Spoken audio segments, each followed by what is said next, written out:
Alors, bonjour à tous et à tous. Alors, donc, je vais vous présenter donc une action de lecture participative. Alors, ce n'est pas 123 albums, enfin, ce serait gigantesque, 123 albums. Non, c'est 1, 2, 3 albums. Donc, cette action existe depuis 15 ans maintenant. Elle a été créée par l'association Livre à lire, dont je parlerai un petit peu plus en détail à la fin du pitch. Donc, globalement, 1, 2, 3 albums consiste en la présentation d'une sélection d'albums intergénérationnels qui vont passer de personne en personne. Et au bout du compte, les lecteurs ou l'auditeur pourra sélectionner et voter en fait son livre fétiche, son livre préféré. Alors, comment ça se passe? Il y a plusieurs aspects. Il y a le côté scénographique, une présentation scénographiée pour présenter la sélection de… Alors, c'est 8 albums, il y en a tout le temps 8. Je ne sais pas pourquoi. Est-ce que ce chiffre représente quelque chose? Mais bon. Donc, ils ont tous un contenu différent. Il peut y avoir un aspect plutôt historique, un aspect plus société, plus psychologique, l'album documentaire, le conte. Mais le contenu, en tout cas, va permettre en fait de rassembler les gens, de leur faire partager des idées, des avis, et donc dans un côté intergénérationnel. Donc, ça va s'adresser à un public donc les enfants à partir de 10 ans et jusqu'à ce qu'on ne vive plus, donc personnes âgées, etc. Donc, le lieu, ça peut être… donc là, moi, je travaille en médiathèque, mais ça peut se passer dans une maison de retraite, ça peut se passer dans n'importe quel endroit où le livre va servir de médiation et va être l'objet d'un moment de partage de convivialité entre personnes. Voilà. Donc, la scénographie. Donc, Livre à lire a tout l'art et la manière, en fait, de nous préparer cette scénographie qui va permettre de créer un lien entre les différents albums qui n'ont rien à voir à la base entre eux. Mais ce lien, donc, du coup, va mettre en lumière le contenu de l'album, donc par l'intermédiaire de personnages qui vont être représentés, de décors, de mots-clés de l'histoire. Et du coup, par l'oralité, par le jeu de au moins 2 acteurs, voilà, on va successivement, les albums vont être présentés. Voilà, donc déjà, il y aura une vue d'ensemble de ce que sont ces albums.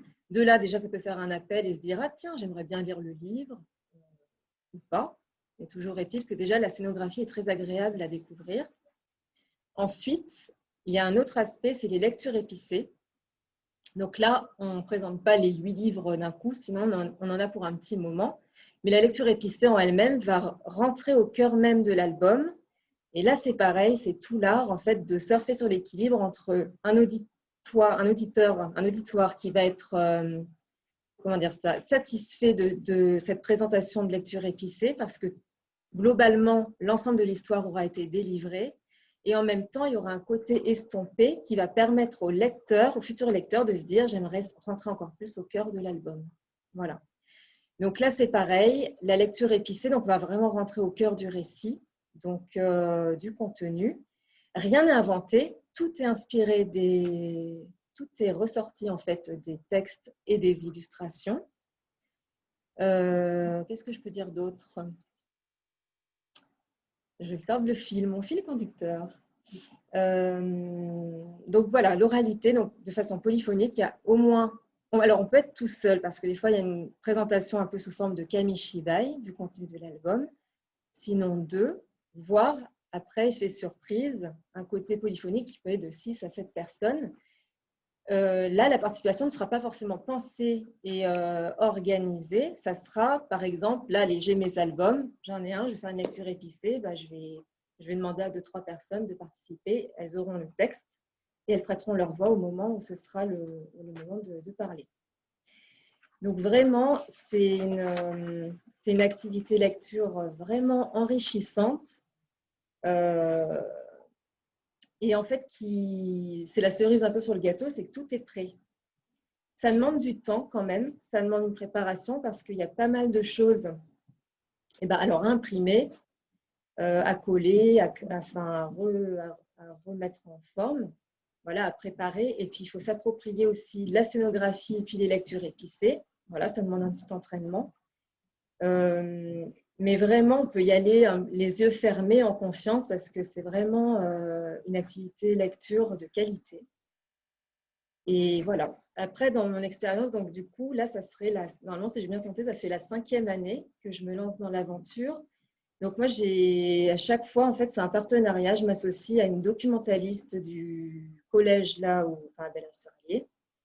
Et du coup, voilà, c'est le lancement après le mois de novembre. Donc c'est là où on découvre la nouvelle scénographie. Donc je vais au collège et du coup, on s'associe, on présente les 8 albums aux collégiens. Donc collégiens, ça va de 6e jusqu'à la 4e et des classes d'IME aussi. Et après, ceux qui veulent, ensuite, ils reprennent rendez-vous pour découvrir les lectures épicées. Alors au début, moi, je faisais quasiment toutes les lectures épicées. Donc j'allais souvent au collège. Et en fait, au fur et à mesure, ça a fait son chemin.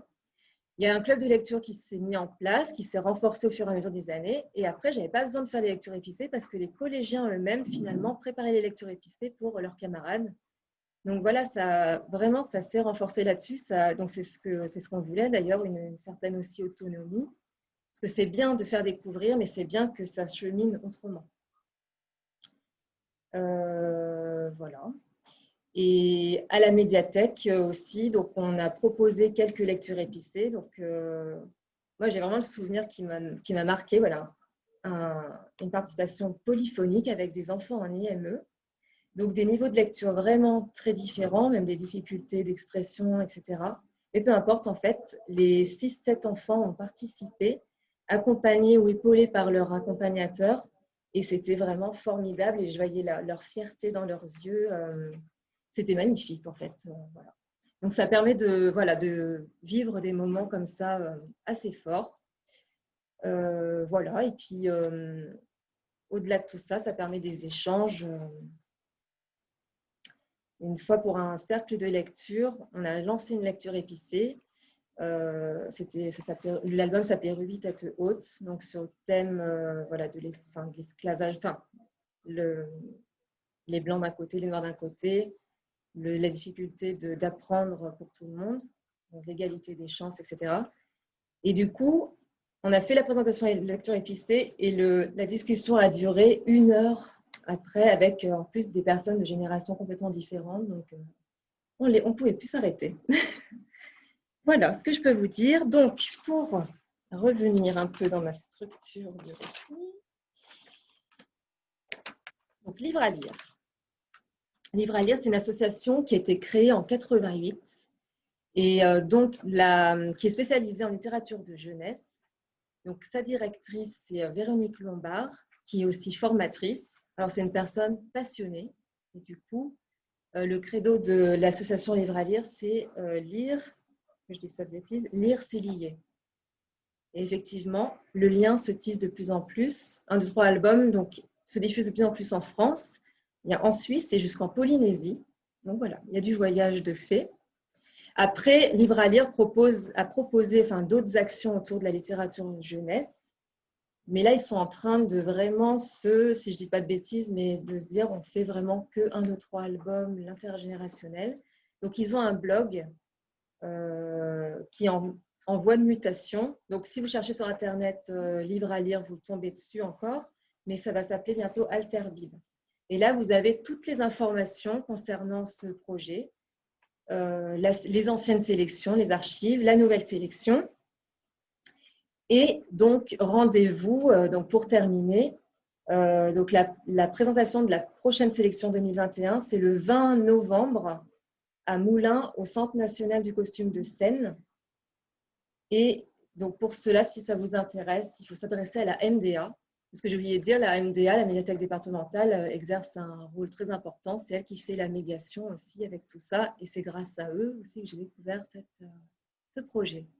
Voilà, donc il faudra demander à Françoise, je ne sais pas si elle est par là, et qui a emmené aussi des fascicules, voilà, qui font la synthèse du projet. Et tatam, voilà, les 8 albums qui sont sélectionnés pour cette année. Donc j'ai hâte de découvrir. Voilà. Merci. Merci à vous.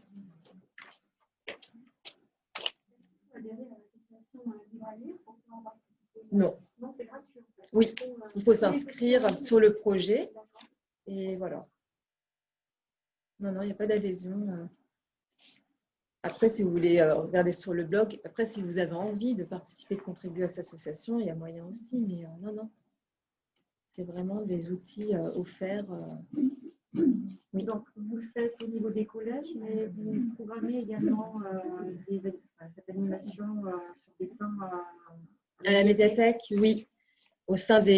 Pendant les cercles de lecture. On n'en a pas fait beaucoup. Là, on en a reprogrammé cette année. On va voir comment ça fonctionne. En fait, ça peut être fait aussi pour une nuit de la lecture. Oui. C'est vraiment un outil. Vous avez fait plus de quoi? Moi, j'ai fait vraiment collège. J'ai aussi des collèges. À la médiathèque, il y a 1 ou 2 expériences pour le moment. Voilà. Mais à la médiathèque, on reste sur le créneau lecture épicée. Voilà. Et j'ai oublié de dire, pardon, les collégiens aussi, les profs du coup, profitent de cet outil lecture épicée pour dire à leurs élèves, inspirez-vous pour faire vos exposés. Du coup, ils vont essayer d'améliorer leur présentation orale en s'inspirant d'un des 3 albums. Donc, il y a ça aussi qui intéresse les enseignants. Donc, ça peut être fait en médiathèque, mais dans d'autres structures, comme je disais tout à l'heure. Là, quand vous avez fait la sélection en novembre, vous utilisez à votre guise tout au long de l'année, ou alors c'est comme un festival et que vous utilisez sur la journée? Alors, la sélection, on est toujours libre. Si j'ai envie de ressortir la sélection d'avant, même 2017, je peux. En fait, soit vous prenez le train en route pour se dire je reste dans le rythme, parce qu'elle vote aussi à un moment donné, il y a une sorte de calendrier, mais vous êtes libre aussi en fait d'utiliser les titres que vous souhaitez. Ah oui, c'est quand vous voulez. En fait, on a cette base, cet outil-là d'action de lecture, mais après, c'est à nous aussi de la mettre à notre sauce, entre guillemets, l'adapter au contexte dans lequel on évolue. Enfin, c'est pas très contraignant, en fait. Au niveau de l'âge, vous parliez que c'est à partir de 10 ans, mais est-ce qu'il y a une présentation de 8 albums pour les petits? Non, c'est seulement.